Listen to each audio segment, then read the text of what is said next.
बोलो जयकारा बोल मेरे श्री गुरु महाराज की जय। बोलो साचे दरबार की जय।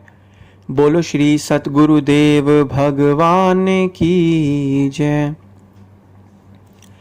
सौभाग्यशाली गुरुमुख सज्जन मंडली, इसी प्रकार अपने मन एवं चित्त की समस्त वृत्तियों को एकाग्र रखते हुए अपना ध्यान सम्मुख विराजमान श्री परमहंस महान विभूतियों की ओर लगाते हुए और अपनी मुख रसना को पवित्र करने हेतु एक बार ऊंची और मीठे स्वर में बोलिए जयकारा बोल मेरे श्री गुरु महाराज की जय। बोलो साचे दरबार की जय। बोलो श्री सतगुरुदेव भगवान की जय। गुरुमुखो, आज हम हर जगह देखते हैं लोग दान धर्म के कार्य में लगे ही हुए हैं। जितने भी लोग दान धर्म के कार्य में लगे हैं, कुछ लोगों में संशय उठता है कि क्या सच में दान से लाभ होता है या दान करने से क्या होता है। गुरुमुखों, आज हम इसी चीज़ को समझेंगे कि दान करने से हमें क्या लाभ मिलता है। एक बार की बात है, एक नगर में एक सेठ रहता था। वो सेठ बहुत ही कंजूस था। वो इतना कंजूस था कि इतना अंधा पैसा, हीरे जवाहरात सब कुछ होने के बाद भी वो किसी को भी कुछ भी नहीं देता था। वो हमेशा कंजूसी करता रहता था। कोई भी लोगों को वो कुछ भी नहीं देता था। एक बार उसी नगर में एक राजा जो रहता था, उस नगर में उस राजा जो वहाँ पर रहता था, उसने एक बार सोचा कि ज़िंदगी में मैंने सब कुछ है मेरे पास, मुझे देखना है कि मृत्यु के बाद का अनुभव क्या होता है। राजा हमेशा अपने प्रश्न का यह उत्तर सोचता रहता था, ढूंढता रहता था कि मृत्यु के बाद का अनुभव कैसा होता है। तो ऐसे में नगर में राजा ने सेनापति को बोला कि नगर में ये बात फैला दो कि मृत्यु के बाद का जो अनुभव हमें बताएगा, हम उसे हीरे जवाहरात और इनाम देंगे। मृत्यु के बाद का अनुभव बताने वाले मनुष्य को हम इनाम देंगे, लेकिन उसके लिए उसे क्या करना पड़ेगा। उसके लिए हम एक कब्र तैयार करेंगे। उस कब्र के अंदर उसको बैठना पड़ेगा। कब्र के अंदर बैठकर हम उसके अंदर एक पाइप डाल देंगे, जिससे वो रात को उसमें सांस लेता रहे, और एक रात उसको उस कब्र में बितानी पड़ेगी, और अगले दिन जागकर उसे मृत्यु का अनुभव बताना होगा। जब सेनापति ने ये चीज़ सभी लोगों को बताई तो कुछ लोग भयभीत हो गए। कुछ लोगों को लगा कि कौन इस मृत्यु के झमेले में पड़ेगा। सबको अपनी अपनी जान प्यारी थी।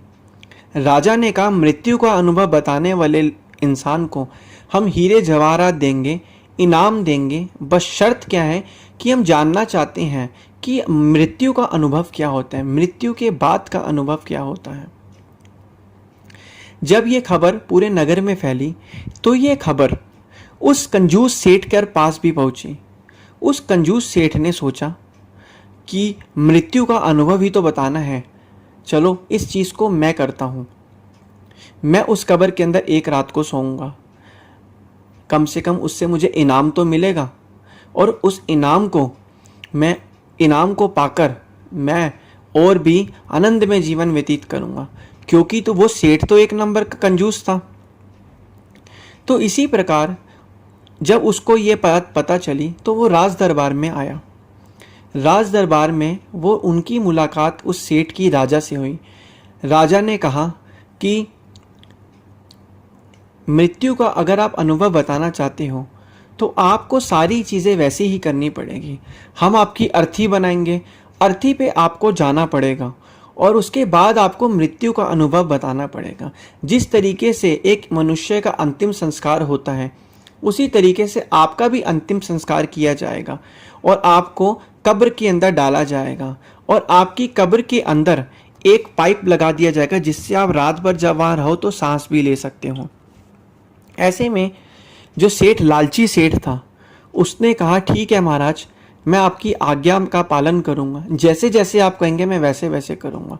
सेनापति को बुलाया गया, पूरे मातम की तैयारी की गई, उस सेठ की अर्थी तैयार की गई। अर्थी तैयार करते करते जब उस सेठ को उस अर्थी पर बिठाया, अर्थी पर लेटाया, लेटाते समय उसके आसपास जिस तरीके से एक मातम की रस्म निभाई जाती है, चादरें डाली जाती हैं, वो सारी चीज़ें हूबहू वैसे ही की गई। जितना भी जो भी बादाम काजू वगैरह सब कुछ उसके अर्थी के वहाँ पर डाले गए। फिर जब अर्थी लेकर गए, अर्थी लेकर जब नगर से जा रहे थे तो सभी लोगों ने देखा और उसी समय वहाँ पर एक संत आए थे।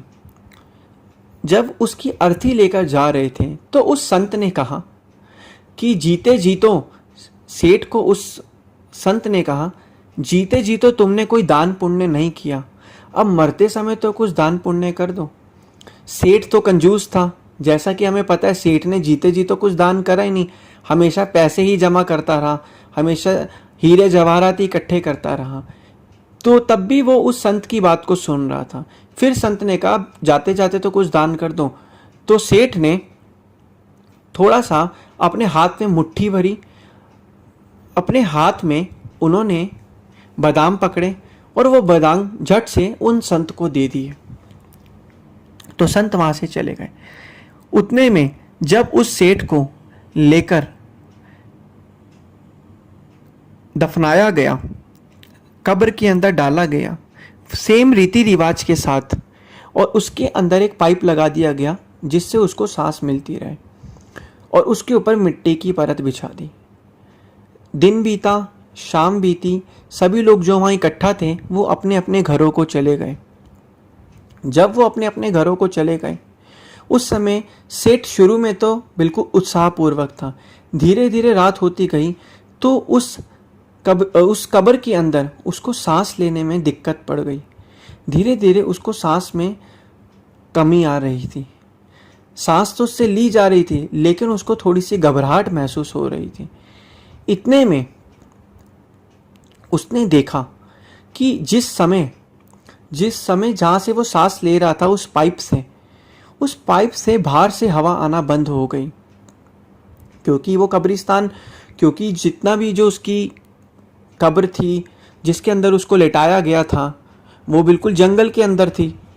इतने में उसने देखा कि उस छेद में से एक सांप अंदर घुसने की कोशिश कर रहा है, जिससे उसकी सांस लेने की हवा वाली जगह रुक जाती है। जैसे ही वो सांप उसके छेद के अंदर घुसने की कोशिश करता है, उतने में कहीं से 2 मुट्ठी बादाम उसके उस छेद में जाकर गिर जाते हैं। जब उसके वो 2 मुट्ठी बादाम छेद में जाकर जहाँ से वो हवा से सांस लेता गिर जाते हैं तो सांप वहाँ से भाग जाता है और जिससे वो सांप से बच जाता है। जो कंजूस सेठ होता है वो घबरा जाता है उस अंधेरी रात में, और अंधेरी रात होती है, जैसे तैसे करके वो सेठ अंधेरी रात काटता है। अगले दिन जब उस सेठ की कब्र को खोला जाता है, जब राजा सेनापति सब वहाँ पर लोग इकट्ठा होते हैं, जैसे वो उसकी कब्र को खोलते हैं, सेठ भागा भागा बिना किसी से बात किए सीधा अपने घर की तरफ जाता है और अपनी पत्नी को कहता है जितनी भी चीज़ें हैं सब चीज़ें निकाल लो, सारे हीरे जवाहरात जायदाद सब कुछ निकाल दो, सब कुछ संतों को बुलाओ, महापुरुषों को बुलाओ, सब कुछ दान कर दो, सब कुछ दान कर दो। ऐसे में राजा उस सेठ के जब घर पर पहुँचे तो राजा ने कहा कि सेठ, हमने तो तुम्हें इनाम देना था, हमने तो तुमसे मृत्यु का अनुभव पूछना था, मौत का अनुभव क्या होता है, और तुम तो सीधा कब्र से निकल के भागते भागते घर पे आ गए।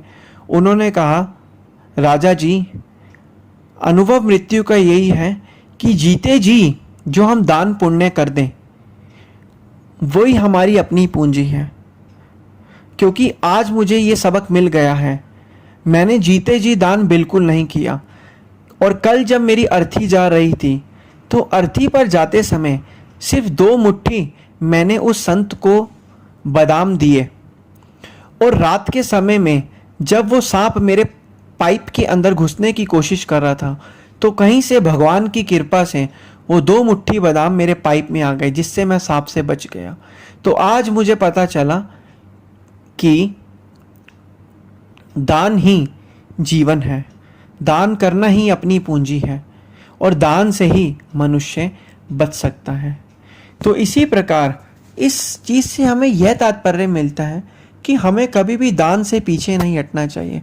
क्योंकि गुरुमुखों, अगर आज हम दान नहीं करेंगे तो हमारा ये सारा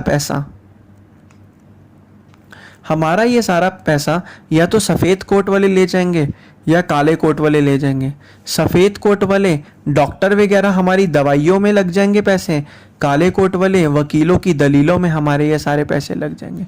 तो इसलिए हर गुरुमुख का कर्तव्य है जितना हो सके दान पुण्य करना चाहिए।